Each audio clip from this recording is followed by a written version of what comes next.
Hi, everybody, and welcome. This is Dave Opton speaking, and wherever you're joining us from, both Debbie and I are delighted that you've taken some time from your day to join us on today's call.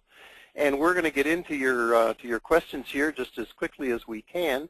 I just want to take a moment here before we get going to review the bidding with you on sort of the format and what to expect here today and how things work, particularly for those of you who are new to these calls.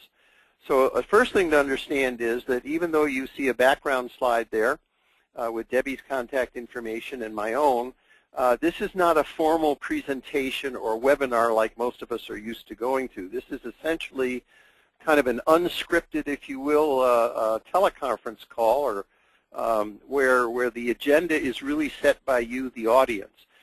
Debbie and I are here simply as resources to try to share with you whatever ideas or suggestions or information that we might have that you think would be helpful to you on whatever subject you'd like to raise.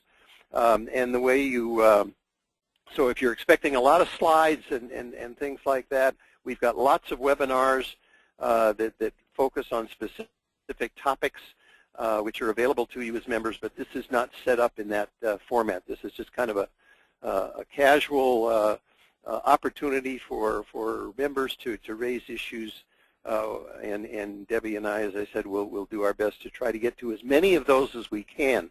I will tell you we've got a very large group today, so I can almost assure you, as hard as we will try, it's doubtful that we're going to be able to get to all of the questions, but we certainly will get to as many, as I said, as we possibly can in the hour that we have together. So the way that you raise those issues is pretty straightforward. Works pretty much like instant messaging. If you look over there to the right of your screen, if you're with us on the computer side, you'll see an area that says chat, and that's what you do. You just kind of post your question there. I'll be able to see it, but don't be the least bit concerned from a confidentiality point of view. Nobody else can see your name or the question or anything else, and we don't use names here at all. We'll just take the question and kind of press on from there. So feel free to jump in and do that. And as I said, we'll get to just as many of those as we can. And for those of you who this is the first time that Debbie's had the opportunity to join me on the call. So for those of you who haven't had a chance to read a little bit more about her bio, let me tell you a little bit more about her. Her background as a global senior HR leader began with Pitney Bowes. She was also a senior product manager with Learning International, which is one of the premier training and development firms in the country. Later on, she founded and ran her own leadership and training firm for more than 15 years. More recently, she was the Director of Operations for Leadership Development with Stream Global Services, which is a major player in global business process outsourcing. And as you can see by the background on the slide, she is also a career strategist with us here at ExecuNet as well. Her undergraduate degree came from Mount Holyoke and her MBA from NYU. And as I said, this is her first time on the call with me. I'm delighted she was able to do it. Debbie, welcome. Glad to have you here. Thanks. I appreciate it. I'm excited to be here and to hear what everyone has to say and wants to know more about. Well, we're going to get into that in very short order because questions have already started to come in.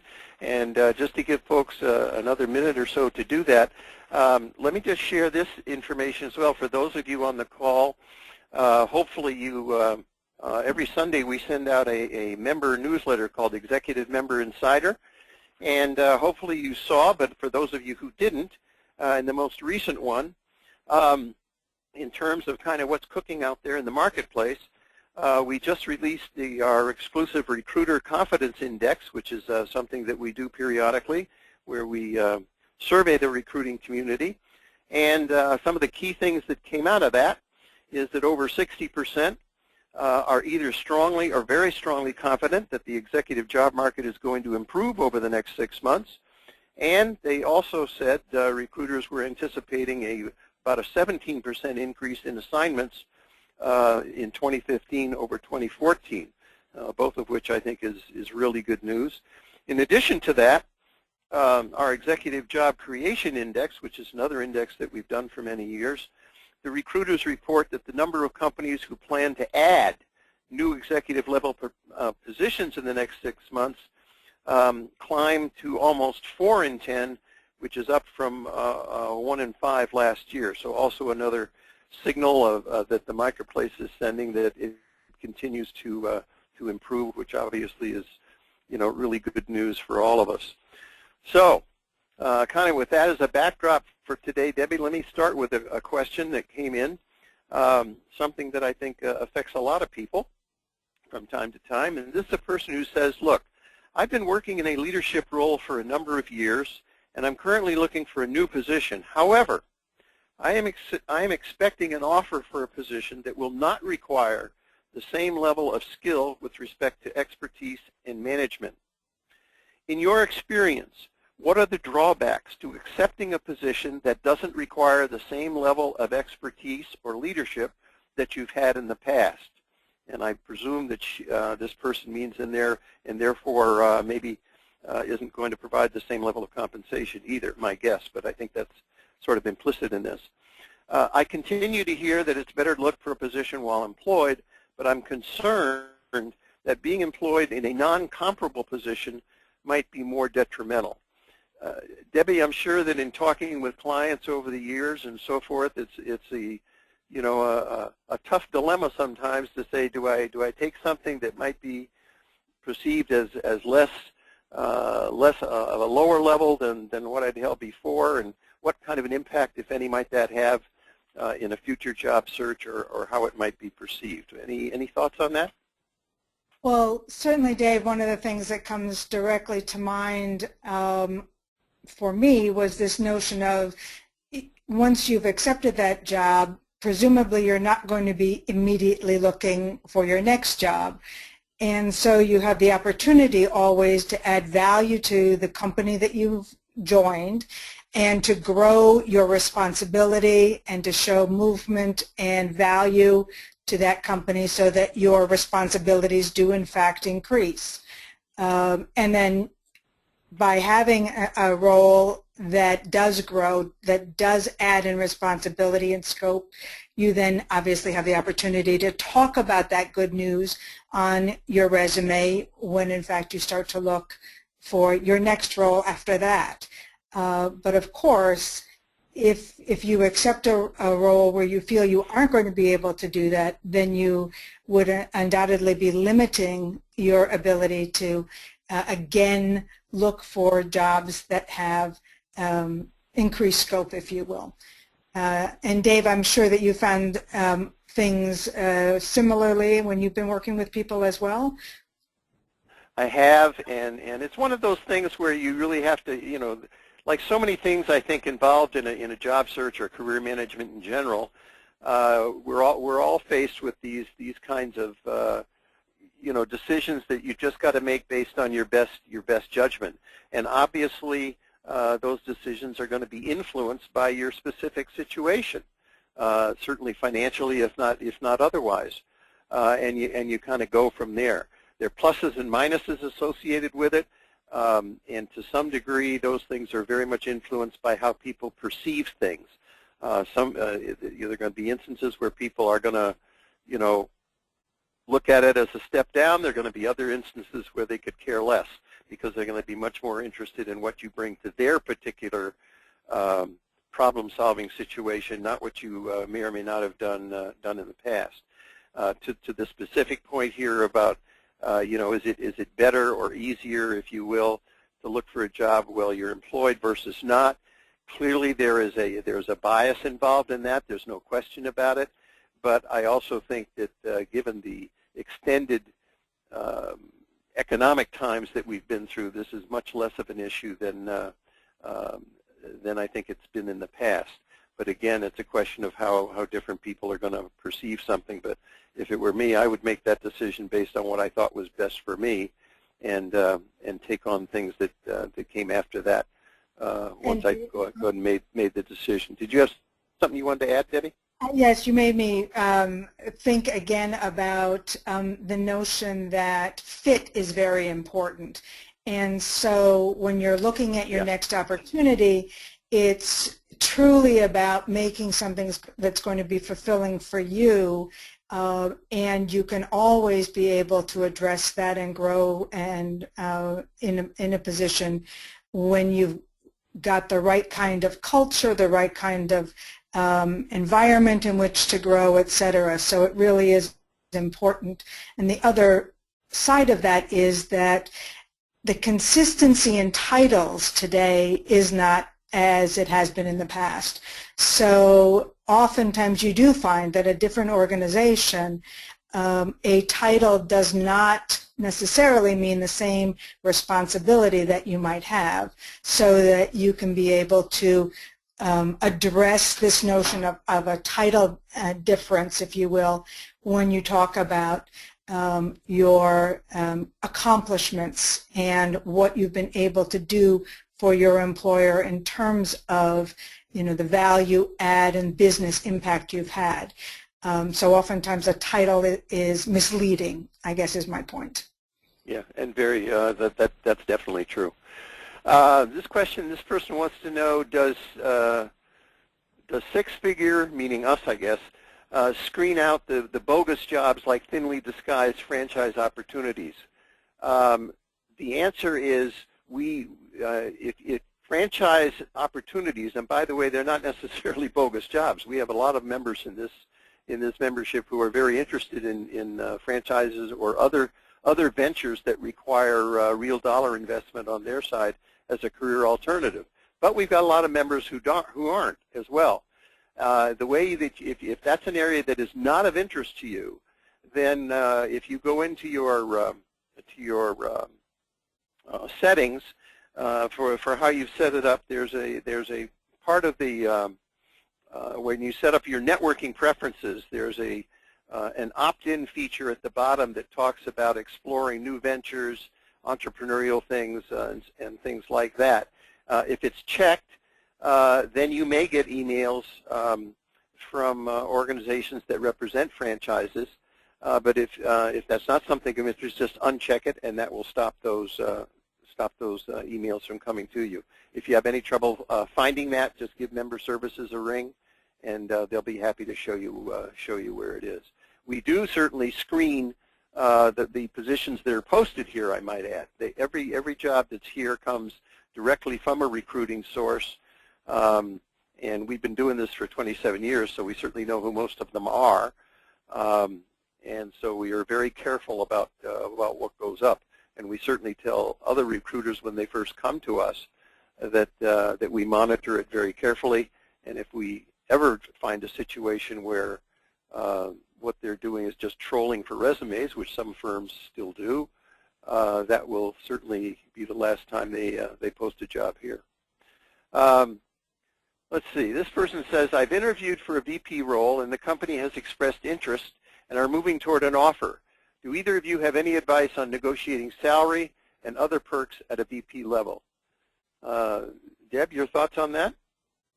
Well, the first thing that I would say is that think outside the box. Companies oftentimes have salary ranges and are not willing to be as flexible with those. And as a result, you should be aware of the kinds of things that are non-compensation benefits that you can ask for. So you can increase your vacation pay, or your vacation time, for example. And that, in fact, may be something that they're much more willing to provide for you rather than just negotiate in salaries. Additional kinds of medical coverage, for example, including the ability to have checkups, et cetera, all part of your package. So those are more flexible things that you can do to actually increase the value of that job for you versus a salary itself. Yeah, I think that's probably pretty good advice, particularly if it's a larger company as opposed to a smaller one. Larger companies, as most of us know, tend to operate within salary ranges, and it's tougher for them to do you know, kind of really crazy stuff with salaries. But they can and often will do and negotiate other things, such as Debbie has already mentioned. I would also say this.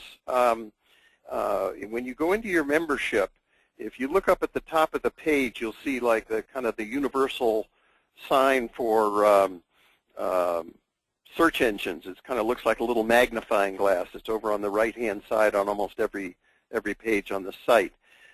If you click on that and type in compensation, it should take you to a lot of content on the site that focuses on this particular, on a number of aspects of compensation, including a couple of webinars that go into it in some detail that I think you also might find valuable.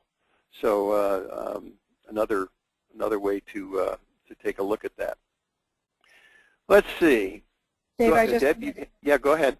Sorry, I wanted to just add too that oftentimes if you are successful in negotiating a higher salary than is the range for that particular job, then you stand out.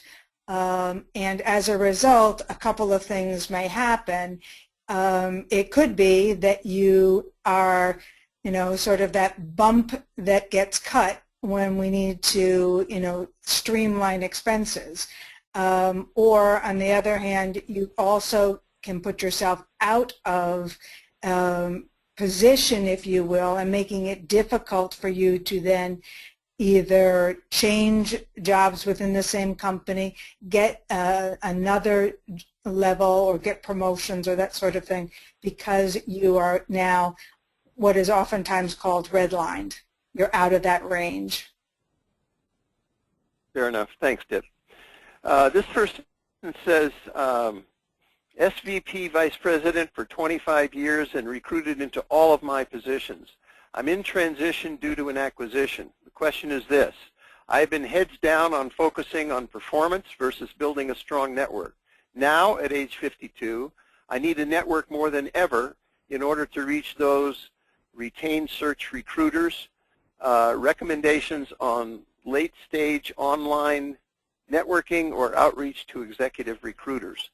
Well, let me start here. If I would not invest a tremendous amount of my time and energy on trying to network with recruiters unless you happen to know them, and if you've been recruited into a number of your past positions, then I'm sure there are names and people that you do know, and I certainly would make sure that those folks know that you're looking. But in terms of trying to network with recruiters that you do not know, that is not a highly productive exercise. In my experience, there are kind of 4 ways in which people actually make job changes, and this is in no particular order. 1, they can answer an ad, these days called job postings, but they can answer an ad. 2, a recruiter can find them and recruit them to a new position. 3, they can conduct some kind of what I would call a mass mailing or a broad-based mailing campaign, call them direct mail campaigns, things like that. And 4th, through networking.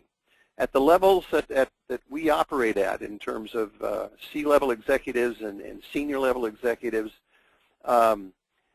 in our experience, at least 70%, I actually think the number is probably a little bit higher than that, but 70% on average of the members that we talk to who make a change, it is through networking that change came about, not because of the other 3 avenues that I just mentioned. So I'm not saying don't necessarily use or try those other 3. I'm saying make sure that you're using your time proportionately to expand your personal and professional network, and I don't necessarily mean trying to expand it with recruiters. Obviously, it's important to remember that recruiters are hired by companies, not by candidates. So their interest is in the people who are going to be paying, writing them a check. So I would certainly that would be where I would focus my energy, and you will find as a member here, again, if you go into the career part of the site, there is an enormous amount of content here that talks about networking and how you can do that effectively and efficiently, particularly in your case, because most of us, you're describing that you had heads down and you're focused on the job, not building a network. I think that's true for almost all of us these days. That doesn't mean that it cannot be done, and there are all kinds of ways in which to do that. Debbie, your thoughts? I would certainly underscore what you've said, Dave. The other thing that I would add is that certainly depending on where you are around the country, ExecuNet hosts networking events frequently during the course of the year, and there's a great opportunity to get started and talk to people, meet people in your area, and continue to build that network, both in terms of other executives as well as resources to help you with your job search. Yeah, good point, because those meetings are open to anyone. And in fact, the reason we started having meetings, and we've had them now for well over, I don't know, certainly well over 20 years, is because we know the impact and the leverage that that networking has. And so it's one more venue in addition to those that we would certainly urge you to take part in to do that. And along those lines, because I get asked this question a lot, apropos to the person that asked this question, say, how do I start this? Because it obviously feels very, very different. Quote, most of us as business people are pretty good networkers, and we feel very comfortable in those kinds of environment. But when you're networking and in the back of your mind or the front of your mind, the reason you're focused on that is because you know it's important to do in terms of trying to lead you to your next opportunity. That feels very, very different to most people, very uncomfortable for a lot of us. One of the ways that I would suggest that you can get more comfortable and to get started, I've suggested this to a number of folks. I would do two things. One, I would select a professional organization of which you are currently a member or maybe would like to be a member, but you're interested in that organization because professionally it makes sense to you. I would get active in it and start to go to meetings and things like that. Not because you want to collect business cards, not because you want to run up to people and say, hey, I'm looking for a job, can you help me? But rather because, one, it interests you on a professional level. You certainly can get things from that engagement that are of interest to you, and you do it that way. It's a much more natural and comfortable environment. And I would do the same thing on the personal side. Maybe it's a hobby you're interested in, or something that particularly if you don't happen to be employed, you've got some time to do it, because believe you me, having been through a search not once but twice in my life, I can tell you that that is not something you can do 10 hours a day and do it effectively. It's too emotionally draining. You've got to find other things to do. So on the personal side, pick something that's of interest and get involved. It's a way to meet people that you haven't met before. And I'll tell you this as a quick aside. Most of the people that I talk to, when they make a change and they look back over the chain of events that happened to take them from where they are to their new engagement, they will tell you that interestingly enough, it started with somebody they did not know at the beginning. Doesn't happen all the time, but it happens very, very frequently, which is another reason why to kind of get out and about, as they say. Let's see here. What advice do you have for someone entering a vice presidential role for their first 30, 60, or 90 days? What are some of the most important things to do to ensure the hiring manager feels that they have made the right choice? So this is kind of an onboarding question. Debbie, any thoughts you would have for somebody? Well, I think it also is dependent on whether or not you're being promoted in your current company or joining a new company. The one thing that I would tell you if you are being promoted within your current company is you need to stop doing your former job. Don't allow people to continue to try and have you do the same job while you're trying the new job. Additionally, and this I guess works for both companies, start to know your internal customers, meet with them, understand what it is that they need to accomplish so that you can work well with them and understand how you can help them as well. It's an important aspect of being successful with an organization to really understand the group in which you're going to be working, and how you work together in order to accomplish business impact. And then the one other piece of advice is look to be able to have some sort of an impact within that initial time frame. Being able to quickly understand the business and as a result of that make a decision that has impact is going to be critical in you establishing the value that you've brought. Don't spend too much time trying to find out about the company and understand it. That's certainly important, but you need to also move to action. Yep. And I would also hope and expect that a lot of the research that you have done that was certainly key to your understanding of the organization and probably helped to lead to your getting hired would give you really important signposts in terms of what is needed in that first critical period. I also would recommend, there's a fellow named George Bradt, B-R-A-D-T, George Bradt. You can look him up on Amazon or other places. George actually has a consulting firm that actually focuses on onboarding for senior level executives, and he has written a couple of very good books that I think you will find you'll find helpful in looking at how you attack the first 90 days on the job. Let's see here. I need to find a new job. My current company is not very stable. How do I try to keep my current salary when I am now paid very well for what I do, and it may not be the same pay in another company or within my industry? My shorthand advice would be I really wouldn't worry about that right now. Compensation is value to one person is different than another, and the same thing is true with companies.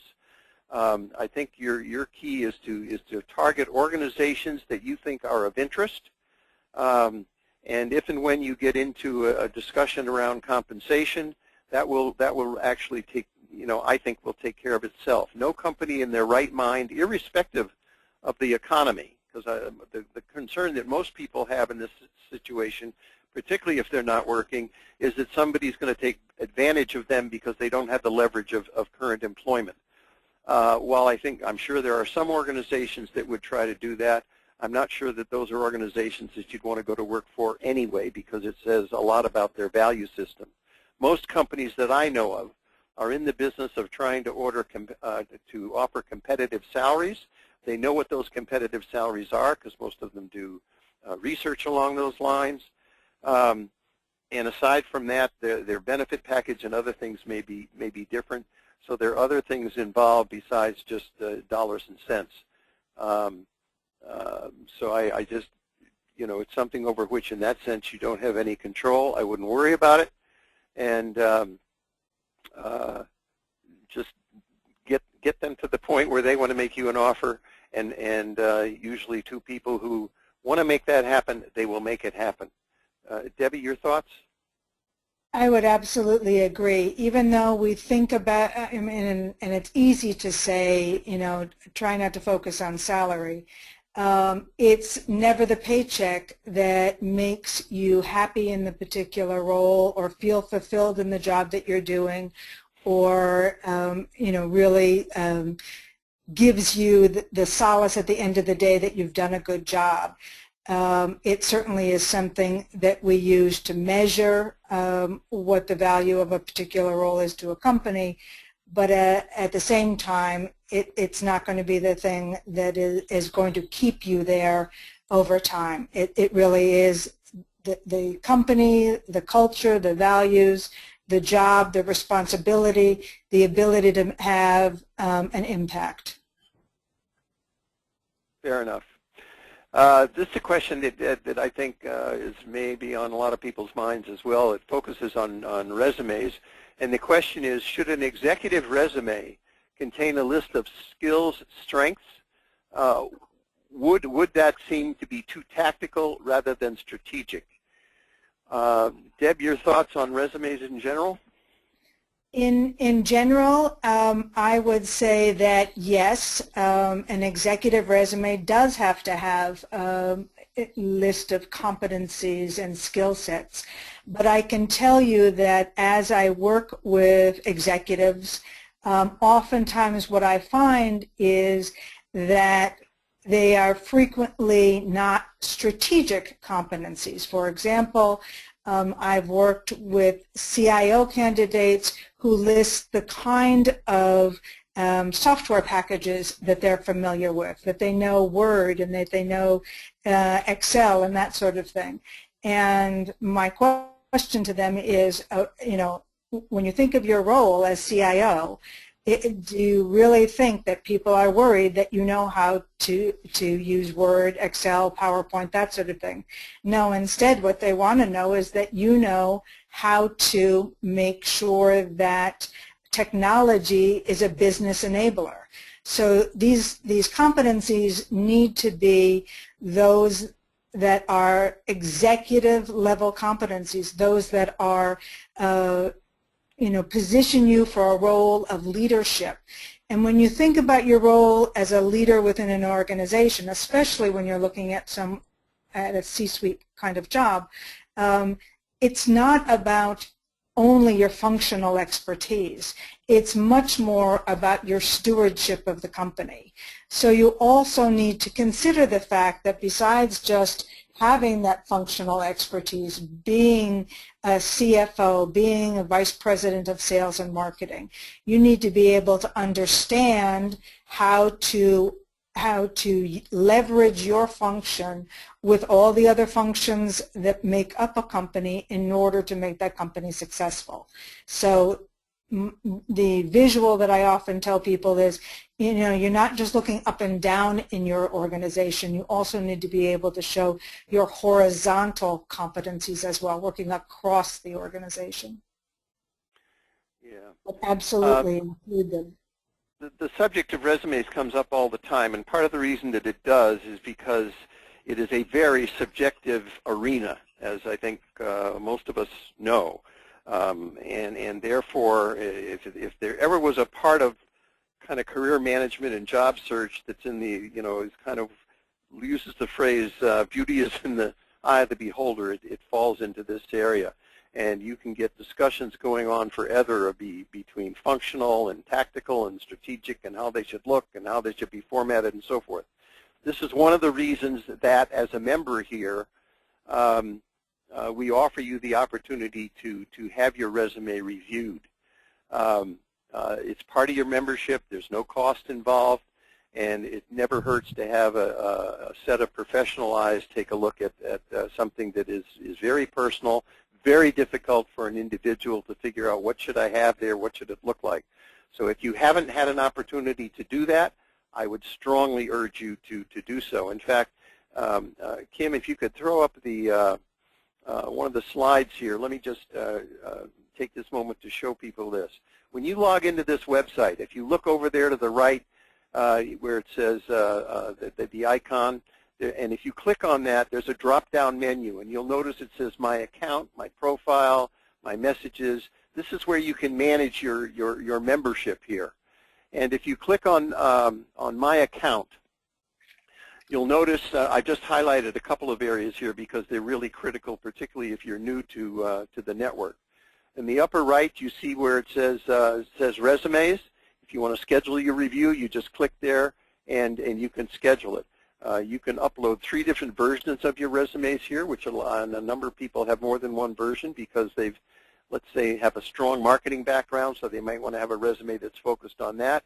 But they're also interested in doing, let's say, general management kinds of things, so they might have the resume structured so that it focuses on that. But in any case, you definitely should have a resume up here, and as I said, if you haven't had a chance to have someone look at it, you should do that. Second thing that's of obvious importance is your profile. And if you look at that area, just as I am sure that most people on the call here probably have something up on LinkedIn, you definitely ought to have it here. And if you haven't looked at it in a while, you definitely should. You'll find hints there in terms of how to make it stronger. Um, and so and that includes, by the way, having your picture there. A lot of people say, well, why is that important? Well, because this is 2015, and if you don't have a picture on a profile these days, people, many will walk away with the conclusion that this person is not particularly computer literate, and that takes points off the board for a lot of people. Also, as you look, I wanted to, while we're talking about profiles here, just take a quick look over here to the left. There's an area in your profile called More About Me. A lot of people miss it because it's kind of down at the bottom and off to the left.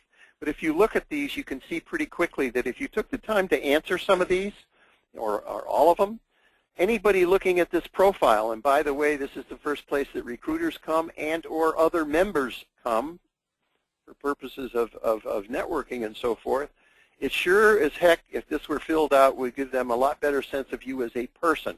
Not just an executive who's worked 25 years here or there, but up as a person, which is obviously a pretty important aspect of trying to get to know other people and so forth. So that may be an area where you want to come back and take a look. And obviously, I said why networking is so important. We have a functionality here that allows you to see other members' profiles, to reach out to them directly, and it's another way of expanding your personal and professional network. There's a lot more here as well, but at least for purposes of today, if there are areas that you're not familiar with, I wanted to at least take a moment to make you aware of that. Okay. Hang on a second here. Let's see. I've worked for corporations for 35 years as a senior in IT leadership role. I'm considering transitioning to an independent consultant. What steps can you recommend to do this successfully? Well, we have somebody on the phone with us today who did that very successfully and has continued to do that successfully for a long time, and who also has certainly worked in corporate America. So, Deb, what thoughts would you have for somebody who wants to leave the corporate world and go out on their own? Well, first of all, I would say you need to have a terrific business plan. And in terms of the business plan, having identified the market, understanding what uniqueness that you bring to the market, think of yourself as a product. And, like any other product, you're going to have competition. You're going to have a unique benefit that you're going to bring to your prospective clients, if you will, and you need to be clear about that. You need to understand the value of that for your client organization so you can appropriately price your services or products, if you will. You need to make sure that you have perhaps a client base. Do you have people that want to hire you before you actually leave? I know that when we initially started our consulting business, the one that I was a founding principal for, we did in fact have a number of people who wanted to hire us as a company to help their executive leaders. And so having that is always helpful in making that transition instead of, sort of going out and just hanging up your shingle and hoping that the business comes to you. So I would definitely say consider your business plan, consider the territory in which you're going to be going out and trying to sell your services, who's there to buy, who's there as your competition, etc., and then understand your unique value and what differentiates you from everyone else. I think that is very good counsel. It's it's getting that first client and then building from there. And so most of the people that I've talked to echo what Debbie has already alluded to. If you can manage it in that fashion. There's a book called Guerrilla Marketing for Consultants. You can probably get it in paperback now on Amazon for just a few dollars. It was written by a fellow named Michael McLaughlin. Mike was with Deloitte for about 20 years and then went out on his own.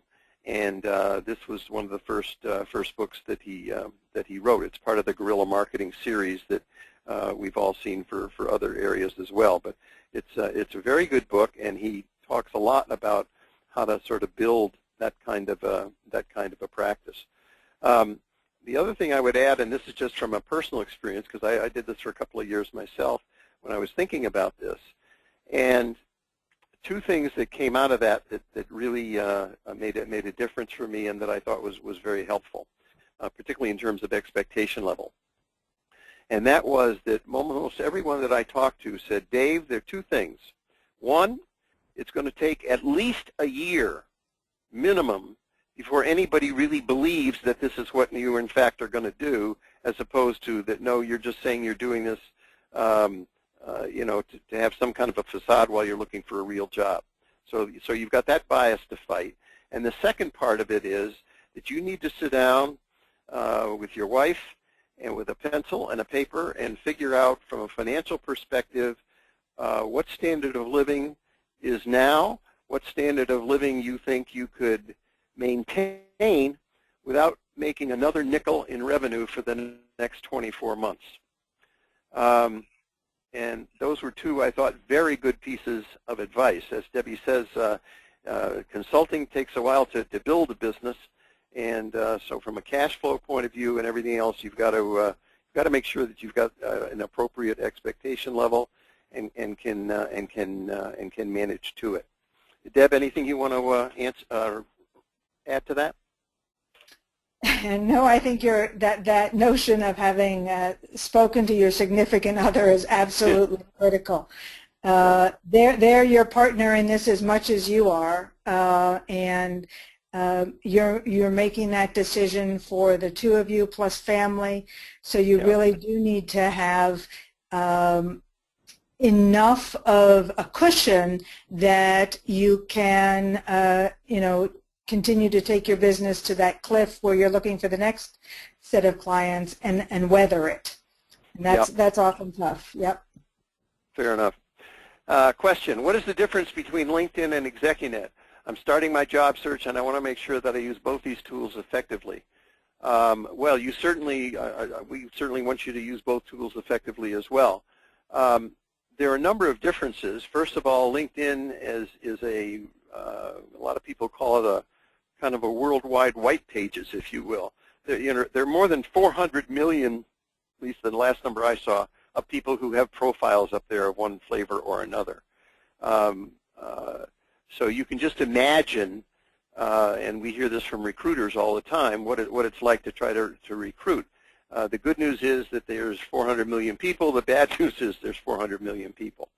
One of the key differences here is that we're not in that business. We serve a very, very narrow share of the marketplace, C-level executives and their direct reports, which is one of the reasons why recruiters use us and have used us for, what are we in here, year 27. It's very focused, and they are very comfortable that when and if they post something here, or if they don't post, which is true most of the time, they'd much prefer to go into your profile and look at your resume, which is one of the reasons I was talking about that before. But either way they do it, they know they're going to get something that is worth looking at, as opposed to you know, getting 5,000 responses to a job posting and not being able to breathe. Secondarily, from a network expansion point of view, here you can go directly to any other person in the network. You don't have to be referred by anybody. You're all members of the same thing, which is why we've built in that functionality. And a third thing, a key, has a lot to do with the content that you will find here.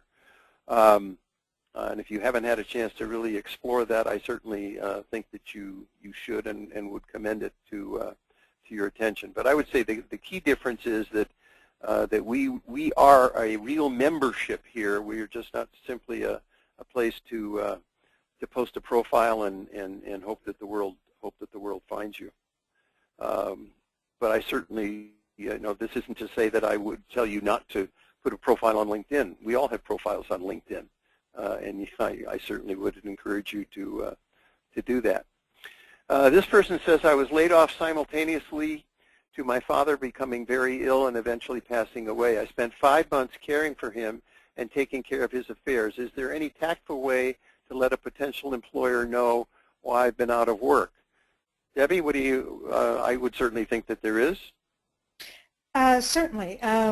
One of the things when we talk to executives who have a gap in employment, now if it was obviously, as this person suggests, recently, oftentimes when you list your jobs on your resume, if you list years, then you finesse, if you will, some months, and then you can talk to that. You don't automatically raise a red flag on your resume by saying, I left my most recent company in January of 2015. If you put to 2015 without the month, then you have some forgiveness there.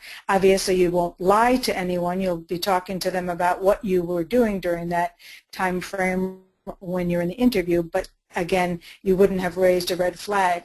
If this happened sort of in the course of your career, then you can certainly address it with things along the lines of either any kind of project work that you might have accomplished during that time period. Oftentimes people have, in fact, kept themselves busy as well as caring for a sick family member by having, occasional projects that they work on for colleagues and former employers, etc.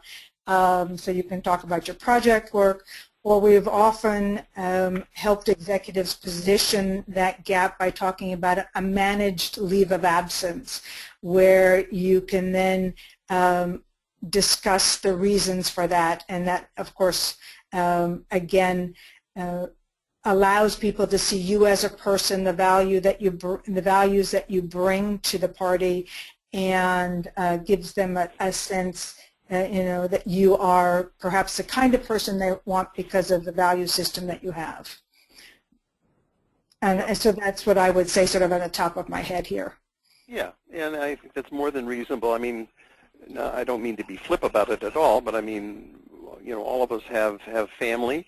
And in many cases are in a position where we've had to do what you've had to do. There's certainly nothing to apologize for, and I think most people would understand that.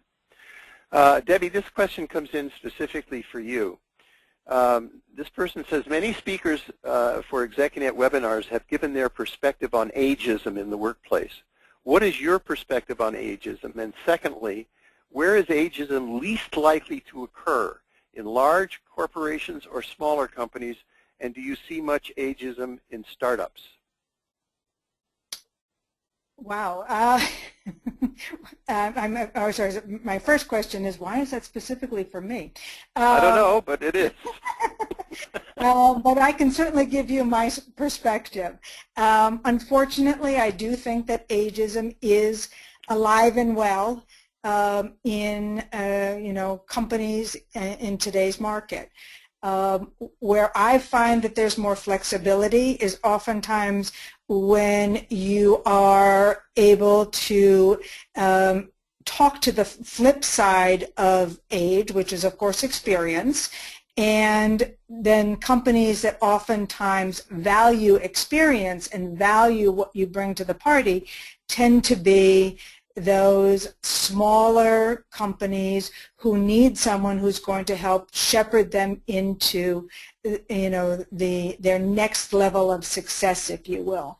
So frequently when I'm working with an executive, I often have them think about what they bring to the party in terms of helping a small to mid-sized company around growth, around product development, around best practices that make the company more efficient. You can help them add processes and standards that will add rigor and allow them to grow. Where I find perhaps that it's not effective is in companies where the average age of the company is very young. Then oftentimes there is a prejudice, if you will, and you would not perhaps be as successful in that kind of company. Off the top of my head, that's what I would say about ageism. Yeah, I would add quickly. I certainly think it seems to surface more in larger companies than smaller ones, at least in my experience. But and we could talk about ageism quite a bit. I would say this: that the average age in this network, by the way, callers, is 53. So this is a topic that comes up here with great frequency. I alluded to the search engine here before. I'll do it again here. If you go to the search engine on the site where that little magnifying glass is, and you type in Jean, Jean Walker, W-A-L-K-E-R, Jean Walker. She has a webinar that is focused totally on this.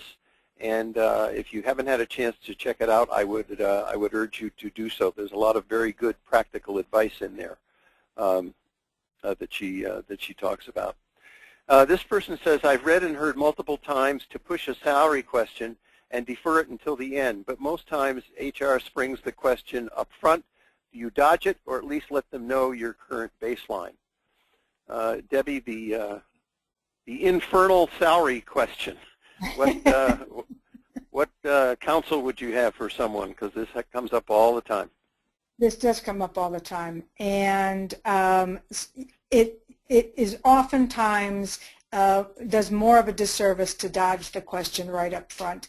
And you know, to be honest, what you should know is the degree to which the position you're applying for, the value that it has for a particular organization. So where you can do some due diligence around that, that would be important to know. Certainly, if you need a certain salary level in order to maintain a lifestyle, by which I mean, I don't mean one that is certainly off the charts, but rather you know, something that is basic and will allow you to be happy and successful, then you should be upfront with that, I think. And certainly if that's not within the realm of possibility for that particular job, that's also good to know up front. Yeah. This is another one of those things where you ask 10 different people and you probably get 10 different opinions and suggestions because it's one of those things that to some degree, even though you can certainly prepare for it, you also have to kind of play it by ear and base your answer on how you judge the person you're interacting with and so forth. In that being said, in general, you